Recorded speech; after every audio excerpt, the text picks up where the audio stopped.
তোমাদের পাশেই আছি, হৃদয়ের কাছাকাছি।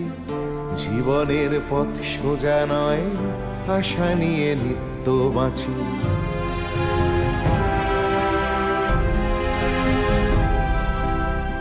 শিক্ষা ছড়িয়ে পড়ুক ভেদাভেদ শূন্য করে, এ বেলা নাই বা জুটুক, ও বেলা জুটতে পারে। বিপ্লব আসছে দেখো নারী, তুমি পিছিয়ে জানি, জ্বলে ওঠো নিজের আলোয়, মুছে দাও দুঃখ গ্লানি। এভাবে আর থেকো না হাহাকার জড়িয়ে বুকে, আমি হাত বাড়িয়ে আছি, সাড়া দাও আমার ডাকে। আমি হাত বাড়িয়ে আছি, সাড়া দাও আমার ডাকে।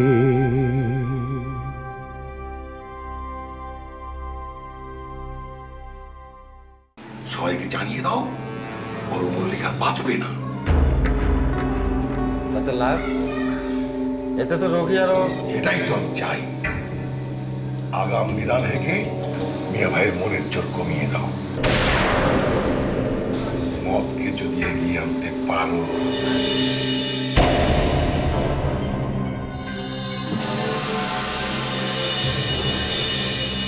এটা তো খুন। তোমাকে 20 মোহর দেব।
শোনো, তুমি কিন্তু আর বাধা দিতে পারবে না।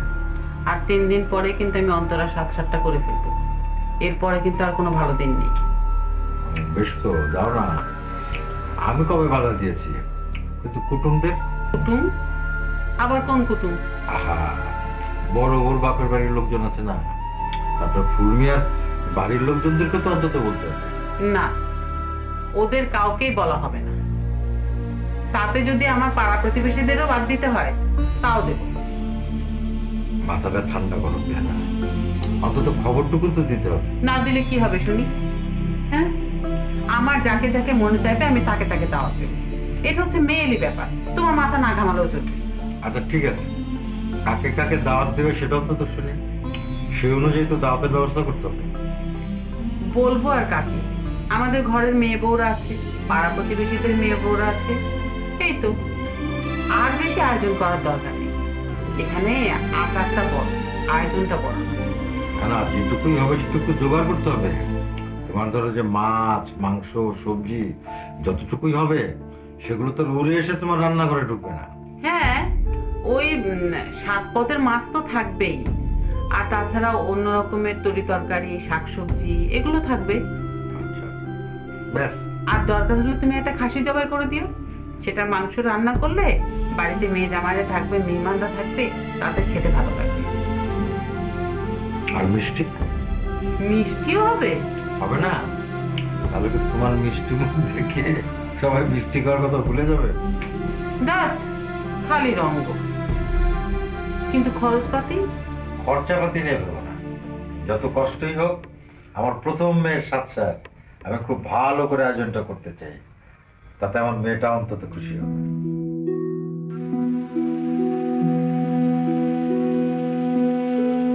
আবার কি হলো?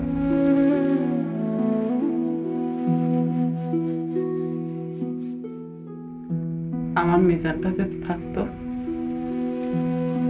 অন্তরার পিঠে পিঠে ছিল, এতদিনে কত বড় হয়ে যেত।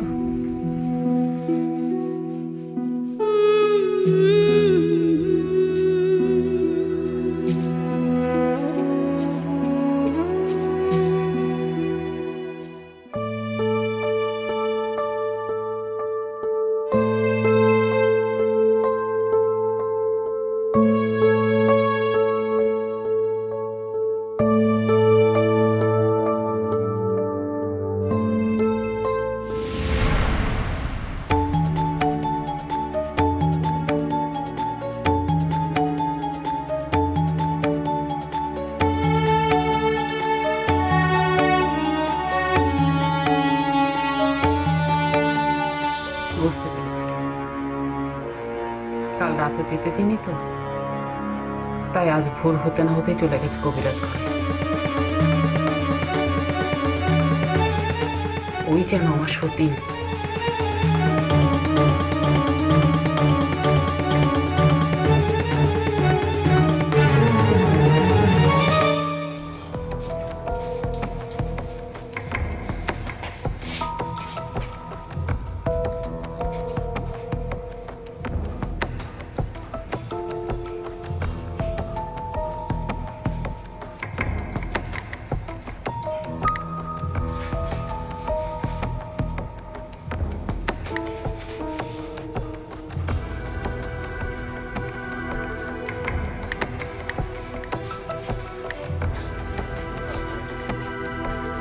কৃপা করে জানিতে চাহিবেন না যে আমার খবরের সূত্র কি, কিন্তু আমি নিশ্চিত খবর পাইয়াছি তিনি ছদ্মবেশে রেঙ্গুন থেকে একটি জাহাজে চড়িয়া চট্টগ্রামে আসিতেছেন।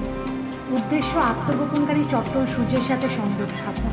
এক্ষণে মাস্টারদাজি গ্রাম হতে গ্রামান্তরে আত্মগোপন করিয়া রহিয়াছেন, তা তো সর্বজন বিদিত। এমতা অবস্থায় আমার করণীয় কি, তা আপনারা দুই মিত্র ভাবিয়া আমাকে জানাইবেন। আমার গৃহে কখনো সন্ধ্যার পর আসিবেন না, কারণ লক্ষ্য করিয়াছি এক অজ্ঞাত যুবক গত 4-5 দিন ধরে আমার গৃহের চারিপাশে সঙ্গোপনে পাহারা দিতেছে। গৃহের আনাচে কানাচে তার উপস্থিতি টের পাইতেছি। দুশ্চিন্তায় রাত্রিরে নিদ্রা যাইতে পারিতেছি না। প্রণাম নিবেন, ইতি পুষ্পবতী।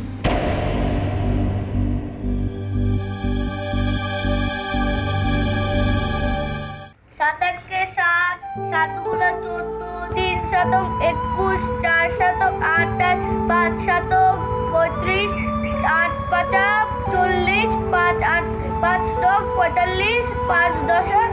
আই তো তোর তুই সাতের নাম তো করতে করতে পাঁচের নাম তো বলছিস কেন?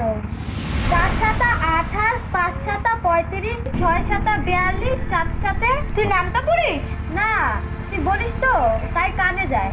তাই তো তোন 10 অব্দি নাম তো সে কবে হয়ে গেছে, এবার 11টা বল। 11 ওটা কোনো মুখস্থ করা হয়নি। মুখস্থ হবে কি করে? সারাদিন তো শুধু খেলা আর খেলা। এত খেললে কি পড়া মুখস্থ হয়? হ্যাঁ, 11টাই বলবি। বল দেখি কতদূর হলো, বল। 11 একে 11, 11 দুগুণা 22, 3 11 33, 4 11 44, 5 11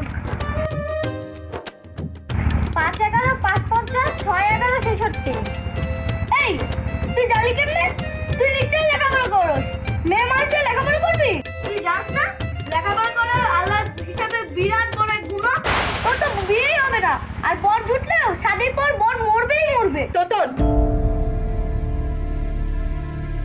চুপ, একদম চুপ। না আমি চুপ হবো না।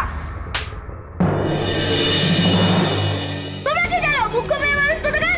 হাদিসে লেখা আছে মেয়েদের লেখাপড়া করে দিছে। আবার কথা বলে আবার। এই তোতন, তুমি হাদিস কোরআন পড়েছো? না। তাহলে হাদিস কোরআন নিয়ে মিথ্যা কথা বললে কেন? তুমি জানো না যে মিথ্যা কথা বলা পাপ, গুনাহ? তোমার আব্বাও তো কোনোদিন আমার সঙ্গে মিথ্যা কথা বলেনি। পাঠশালা পড়ানো ছেলেদের সঙ্গে মিশে মিশে তোমার এই অবস্থা হয়েছে না? আর কখনো মিথ্যা কথা বলবে না। হয়েছে আর বলবো না। যাও।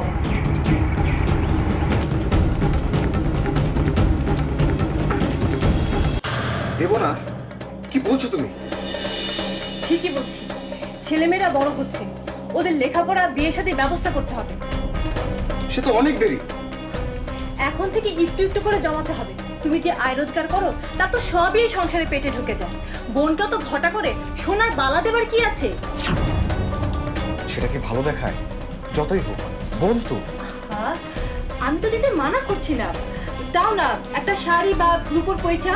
আশ্চর্য, নিজের প্রথম বোনের সাত সার আর তার সাত সারে এক কুচি সোনাও দেবো না? বদনাম হবে। ভেবে দেখেছো? লোকে বলবে না দারোগা দাদা ঢাকা শহরে চাকরি করে, সরকারি আমলা, অথচ তার বোনের সাত সারে এক কুচি সোনাও দিল না। বলার মতো তো কাউকে বলা হচ্ছে না, শুধুমাত্র ঘরের লোক আর আশেপাশের 2-4 ঘরের বৌঝেরা, ব্যাস। কিন্তু লোকে ঠিকই খোঁজ খবর নেবে। আমাকে 5 জনের সাথে মিশতে হয়, তারা যখন বলবে তখন আমি কি জবাব দেব?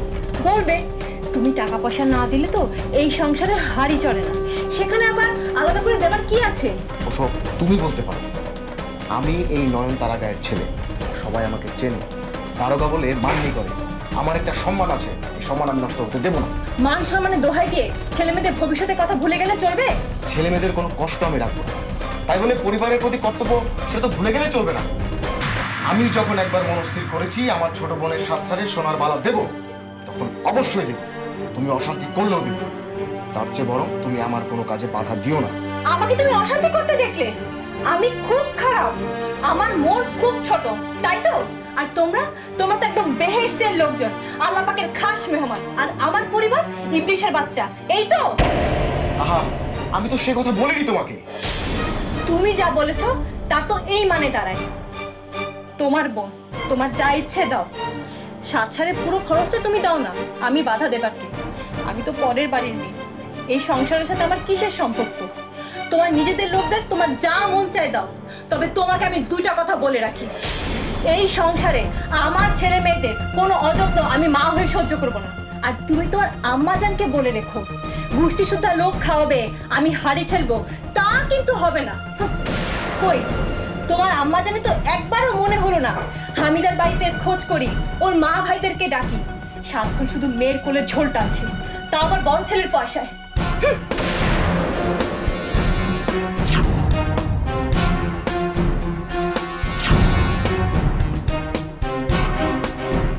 আব্বা, আব্বা, কি রে মা? একটা কথা কব আব্বা? বল। ওই যে তোতন যা বললো লেখাপড়া করলে নাকি মেয়ে লোকেরা বিধবা হয়ে যায়, এই কথাটা কি ঠিক? না রে মা, কথা একেবারেই ঠিক না। তাহলে শোন, কিছু দুর্মুখ হিংসুটেরা এই সমস্ত কথা ছড়ায়।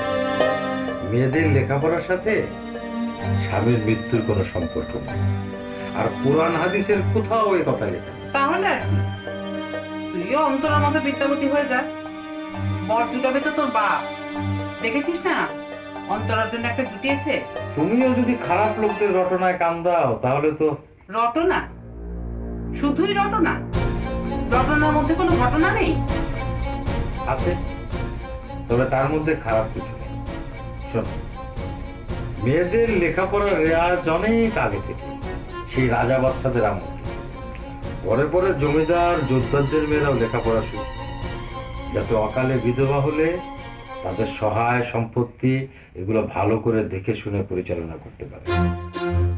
আর এসব ক্ষেত্রে মেয়েরা যখন দক্ষতার পরিচয় দেওয়া শুরু করলো, তখন যাদের স্বার্থে ঘা লাগলো তারাই রটাতে লাগলো এই সমস্ত কুকথা। আর এখন তো সমাজের মধ্যে আমাদেরকে বাস করতে হয়, সমাজ আমাদের যেভাবে চালাবে সেভাবেই চলতে হবে। তুমি তো কবিরাজ, সমাজপতি নও, তুমি তো সমাজের নিয়ম কানুন পাল্টাতে পারবে না। হ্যাঁ, আমি কবিরাজ, সমাজপতি নই।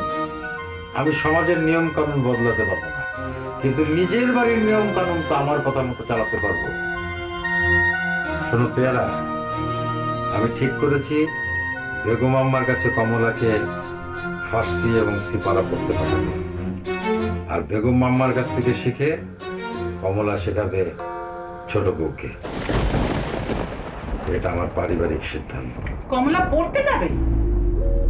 সমাজ তোমাকে এক ঘরে করবে, ঘাড়ের উপর বিবাহযোগ্য মেয়ে, সামলাতে পারবে তো? সমাজের ভয়ে আর কতকাল শীত দ্বারা বাঁকা করে রাখবো?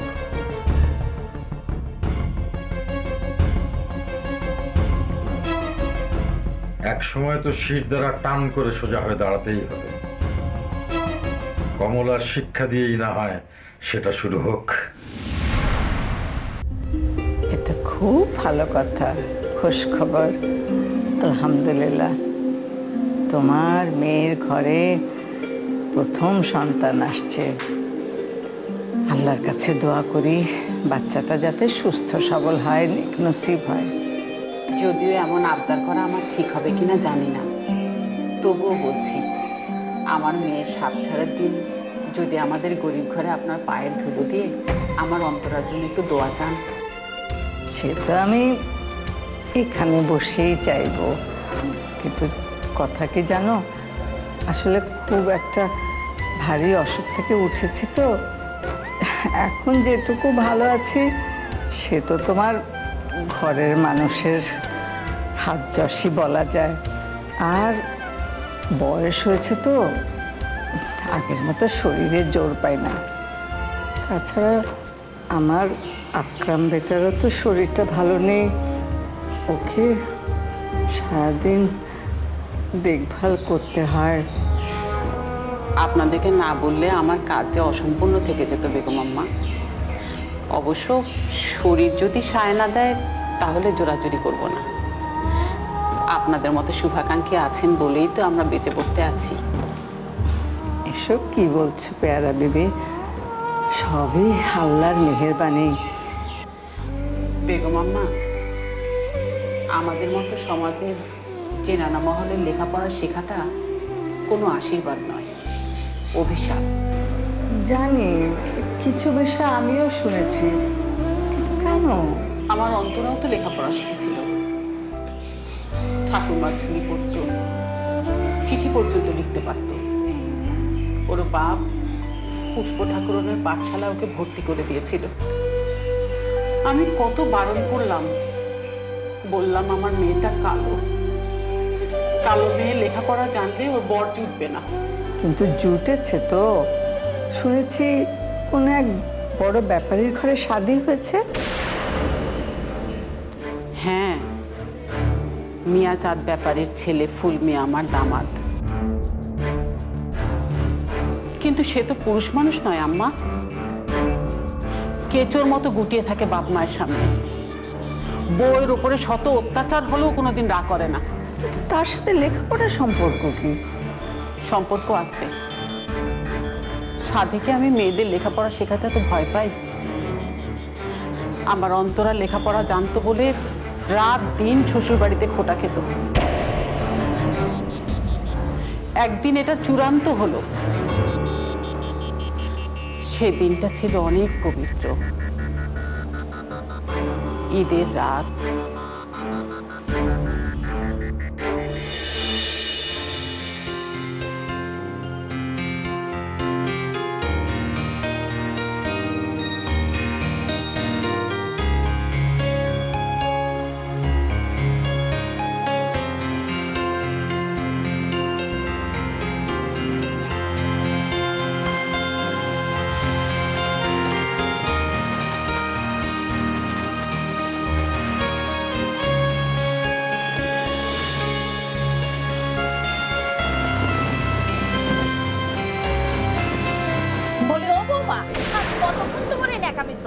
তারপরে কাজকর্ম কে করবে?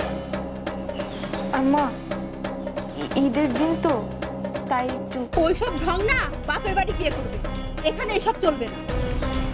কেন চাচি, এটা কি আমার বাড়ি না? দেখেছো, হ্যাঁ, আমার মুখের উপর চোখা করে। কোন হাবাতে ঘর থেকে এই মেয়েটা আনলে বুবু?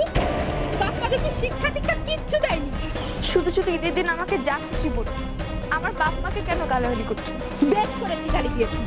তুই কি ভাবছিস তুই এখানে এসে যা ইচ্ছা তাই করবি? আমাদের মাথার উপর পা দিয়ে চলবি আর আমরা সেটা মেনে নেব?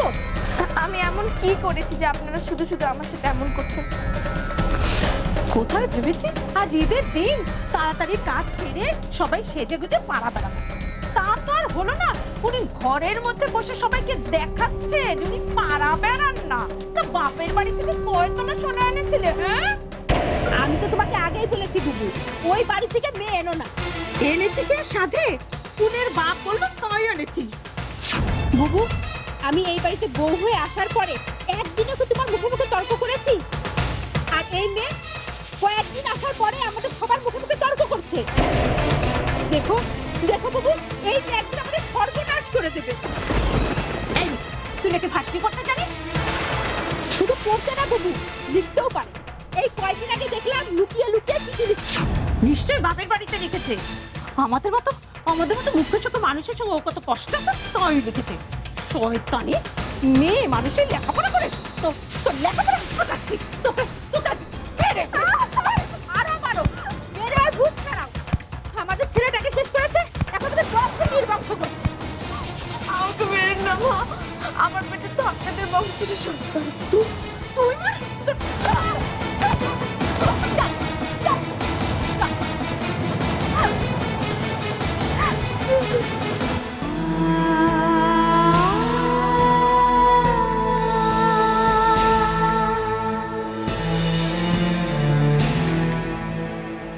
মেয়েটা তখন আমার 5 মাসের পোয়াতি।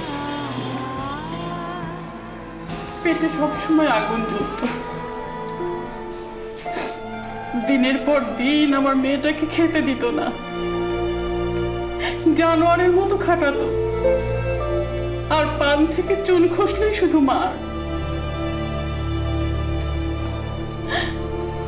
মেয়েটাকে নিয়ে এসে ভালোই করেছো পেয়ারা বেবি, নইলে আমার মেয়েটা মরে যেত আম্মা। ওরা ওকে মেরে দিত, মেরে দিয়ে বলতো যে সাপে কেটেছে। আল্লাহর কাছে লাখ লাখ শুকরিয়া যে আমার মেয়েটা সুস্থ আছে। 5 মাস পর্যন্ত এরকমই চললো। আমার মেয়েটা মুখ বুজে সব সহ্য করেছে, আমাদেরকে কিচ্ছু জানায়নি। কিন্তু 5 মাসে 5 সার না খাইয়ে মেয়েটাকে আমার বাড়িতে বসিয়ে দিয়ে গেল। এই অপমান কি ভোলা যায়? তোমার জামাই কোনো প্রতিবাদ করেনি? প্রতিবাদ?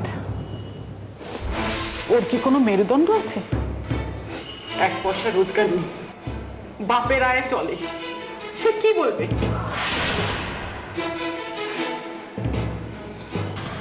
তবু আমার সুলেমান ঢাকায় ওকে একটা মুক্তারির ব্যবস্থা করে দিয়েছে। তাই ভাবছি যে বাচ্চাটা একটু বড় হলে ঢাকাতে ওদেরকে একটা আলাদা বাসা করে দেব। দেখো পেয়ারা বেবি, আল্লাহ কার নসিবে কি রেখেছেন সেটা আমরা কেউ জানি না।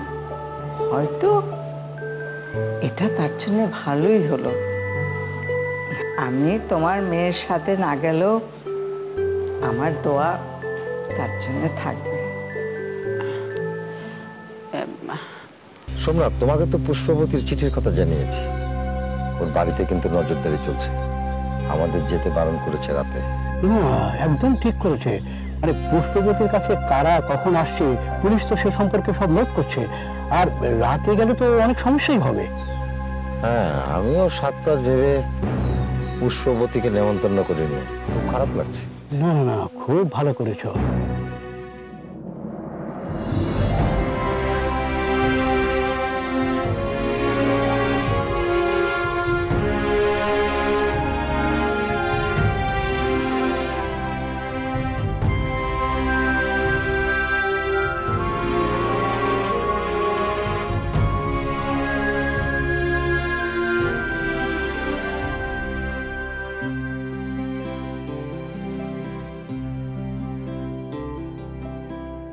তোমাদের পাশেই আছি, হৃদয়ের কাছাকাছি।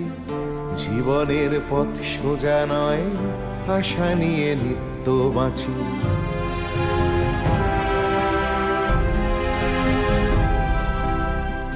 তোমাদের পাশেই আছি, হৃদয়ের কাছাকাছি।